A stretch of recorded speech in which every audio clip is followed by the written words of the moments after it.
Wow, sayangnya nih, begitulah biasa orang rumah tangga.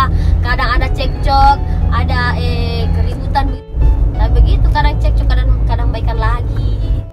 Pas tamat SMA saya menikah. Nah suamiku di sini baru kelas 1 SMA. Selisih umur 2 tahun. Selisih 3 tahun.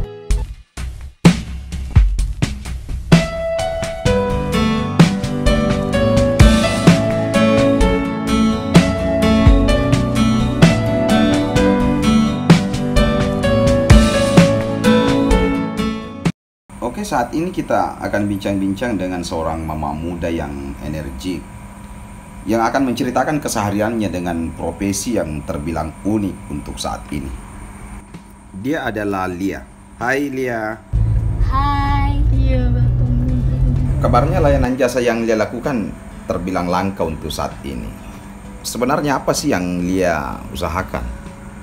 Usahaku itu usaha Nah bilang orang unik, usaha cari kutu lah, cabut uban, pijit kepala, tindis kepala, bukan pijit, tindis kepala.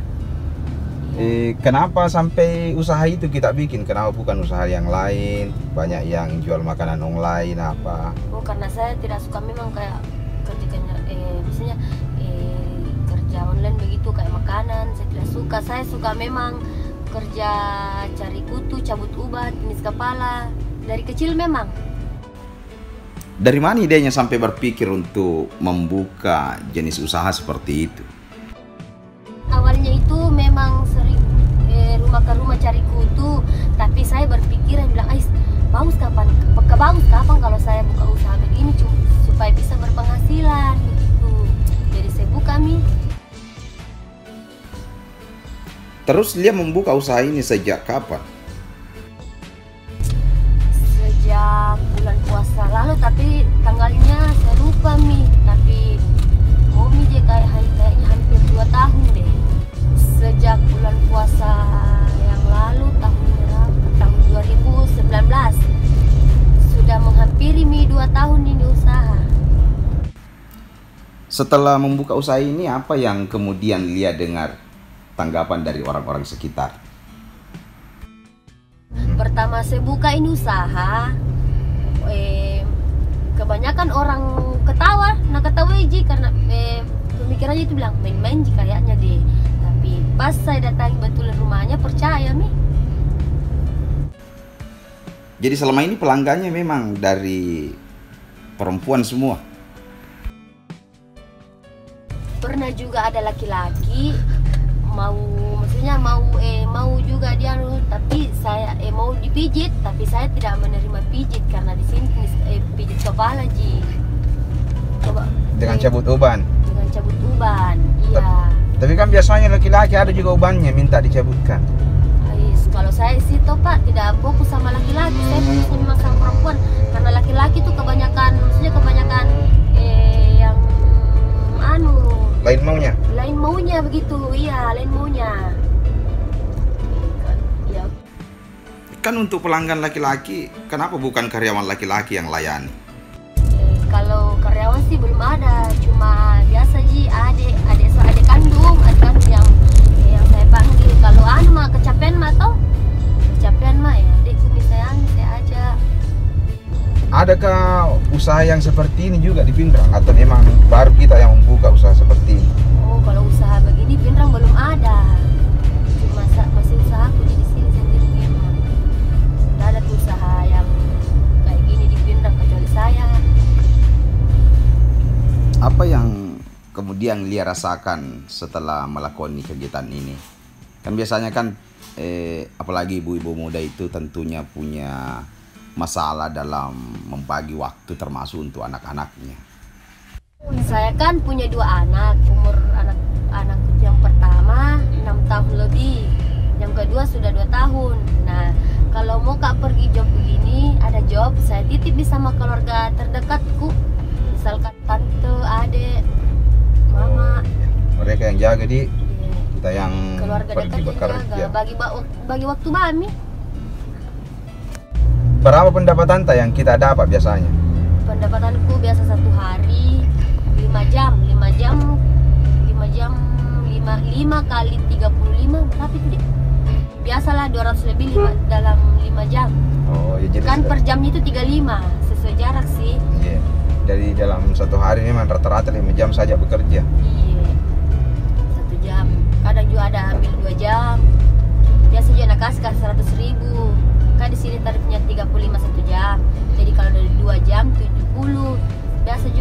Biasa juga kasihan lihat kan. Jadi dia kasih ke 100.000. Tapi kan biasanya ada yang pelanggan tetap tak tahu? Iya, ada pelanggan tetap itu biasa. 1 hari. Belum pagi, belum sorenya. Biasa juga malam saya carikan kutunya, cabut ubannya. Ya, kalau misalkan mau cabut uban, kebanyakan orang tua. Kan orang tua memang ada ubannya. Nah, terus kalau mau cari kutu kebanyakan anak-anak. Anak kecil ya? Anak kecil umur 7 tahun, 8 tahun lah. Nah, terus kalau mama muda begitu kan aktivitasnya mama muda itu banyak. Otomatis dia kan sering sakit kepala. Jadi dia sukanya di kepalanya dipijit. Kan setiap pekerjaan tentu punya tantangannya sendiri-sendiri. Terus selama Lia lakoni usaha ini, apa yang paling berkesan atau yang paling lucu? Oh iya. Kadang juga apa namanya itu orang nak bilang nasa to ogie maka tombe dia bilang biasa tanteku tidak maksudnya tidak jijik ku gitu dia yang yang kalau kepala ketombe bilang kak kalau saya sih tuh tidak suka saya jijik, malah aku suka jadi saya kalau digaru-garu itu ketombe-ketombenya orang itu ada juga banyak sekali kutunya. Biasa kali juga kalau saya tuh pribadiku senang sekali kak kalau lihat banyak kutu, kayak gembira kak, tidak tahu kenapa kalau mana je nasur kak bermalam di situ tempatnya dan bermalam aku deh saya tambah tarifnya biar berapa mau minta. Saya bilang besok pagi kalau datang deh pas itu paginya tidak mau berhenti mati telepon, tapi saya tuh merasa bagaimana tadi merasa bahagia kak juga aku rasa karena ada juga orang cinta usahaku, respect. Jadi saya bagaimana kayak semangat kak juga begitu. Biasa juga dapat kak job jam 10 malam karena kan ini customerku gatal sekali beda kepalanya. Jadi telepon kak bilang saya double fee tarif tak dek 1 jam 50 saya kasih baru bilang kak saya sih kak tidak masalah kalau tarifnya, yang penting orang suka usahaku. Enggak, tapi kan sendiri ki berangkat malam-malam kalau begitu. Biasa jam 10 malam gatal sekali mi kepalanya datang kak, namanya juga cari uang karena memang itu kalau kita buka usaha harus direspon, memang harus ditekuni betul-betul karena kalau tidak ditekuni bisa-bisa orang customer itu lari semua. Jangan sampai ada yang samakan nanti usahaku toh. Jadi kalau kita itu mulai suatu usaha harus ditekuni memang. Yang pola itu kan kalau customerku ini buru-buru nggak sempat misalnya cek bensin motorku, biasa kadang habiskan di tengah jalan. Nah itu sih biasa senang, biasa juga suka duka. Iya, memang cari uang. Memang juga cari uang, resiko memang. Karena hidup itu sudah memang diatur. Nggak bilang ini nanti kau rezekimu, ini rezekinya ini. Enggak kan ini baru-baru corona. Orang-orang kan kayak ragu-ragu untuk bersentuhan. Tetap jadi pelanggan tak waktu ini baru-baru. Kalau pelanggan tapi kan ada dibilang sarung tangan. Kalau pakai sarung tangan kah harus pilih lagi ke lubang itu nunya supaya bisa metindis kepala. Kan kalau pakai sarung tangan kini tidak rasanya. Jadi harus pilih lagi di lubang-lubang ini anunya jari telunya itu supaya bisa metindis tude ulu na satu orang betis. Kan ini kan nomor HP tak kan banyak yang tahu. Iya. Atau kadang-kadang kita bagikan di media sosial toh. Dari mana saja biasanya yang selama ini yang sering telepon Ki? Biasa orderan gitu ada semua dari kampung daerah, ada semua dari Jawa, Jakarta, Kalimantan, Manado, Palu, Mamuju. Pokoknya ada semua yang telepon Kak. Karena kan dia memang tidak percaya ini usaha. Ada betul gak ini atau tidak. Saya tidak respon karena kejauhan begitu. Saya cuma ambil orderan dalam Pinrang, Pare, Polmas itu saja. Pernah juga ada chat Kak di FB dari luar kota itu, di Jawa kah di mana. Nah chat Kak bilang, bisa nggak Mbak kirim video tak cari kutu tentang ini usaha tak. Tapi saya tuh kurang respon Kak, bilang apa sih lagi ini. Biasa Ji ku jawab, bilang cari kutu biasa Ji. Tapi mau terus tuh minta video ku cari kutu.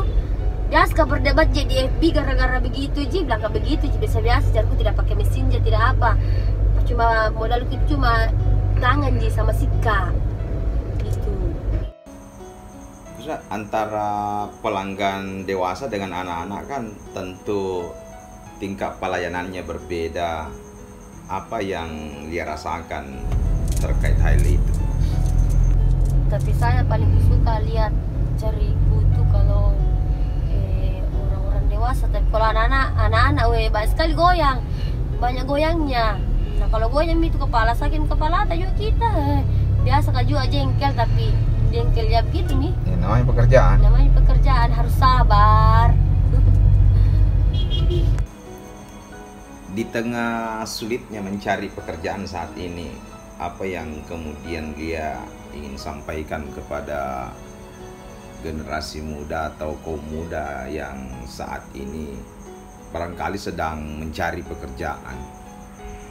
Untuk anak muda di luar sana, dimanapun berada, jangan malu untuk memulai suatu usaha, apalagi seperti usahaku sekarang ini. Karena apabila usaha dilakukan dengan penuh kecintaan, bersungguh-sungguh, insya Allah semuanya akan menjadi berkah.